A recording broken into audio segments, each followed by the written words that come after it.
اذان چھوڑتے ہیں، آپ کا اذان پکڑتے ہیں. بھائی آپ جو کہہ دو الصلاۃ خیر من النوم کہیں گے، آپ ابو بکر کی خلافت پہ حدیث لے کے آئیں، ہم جو ہم بالکل الصلاۃ خیر من النوم کہنا شروع کر دیں گے. ٹھیک ہے نا؟ حسن اللہ یاری صاحب کہتے ہیں کہ الصلاۃ خیر من النوم میں کہنا شروع کر دوں گا آپ کے کہنے پہ. بھئی ہمارے کہنے پہ آپ نہ شروع کریں، آپ حضرت امام باقر، حضرت امام زین العابدین، ائمہ کے کہنے پہ الصلاۃ خیر من النوم کہنا شروع کر دیں. الاستبصار کے اندر یہ آپ کے ائمہ کی طرف یہ منسوب حدیث ہے. آپ ہمارے کہنے پہ الصلاۃ خیر من النوم اذانوں کے اندر کہنا شروع نہ کریں، بلکہ صبح کی اذان جب آپ دیں تو آپ حضرت امام زین العابدین کے عمل پہ عمل کریں. یہ الاستبصار ہے.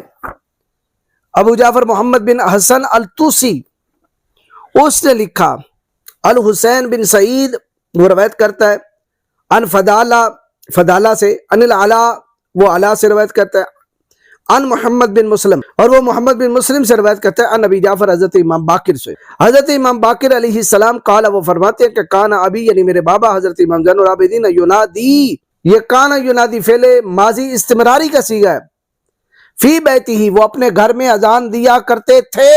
استمرار ہے یعنی ایک دو موقع کی بات نہیں، ایک دو دن کی بات نہیں ہے، بلکہ کانا ینادی، کانا ابی ینادی ہمیشہ دیا کرتے تھے فی بیتی ہی اپنے گھر میں بھی الصلاۃ خیر من النوم، الصلاۃ خیر من النوم کے ساتھ اپنے گھر میں اذان دیا کرتے تھے.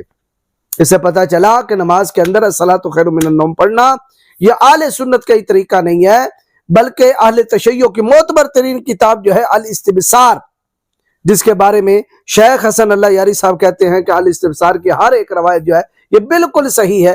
اسی کتاب کے اندر لکھا ہے کہ حضرت امام زین العابدین سید سجاد جب بھی فجر کی اذان پڑھتے تھے الصلاۃ خیر من النوم کے ساتھ وہ اذان پڑھا کرتے تھے.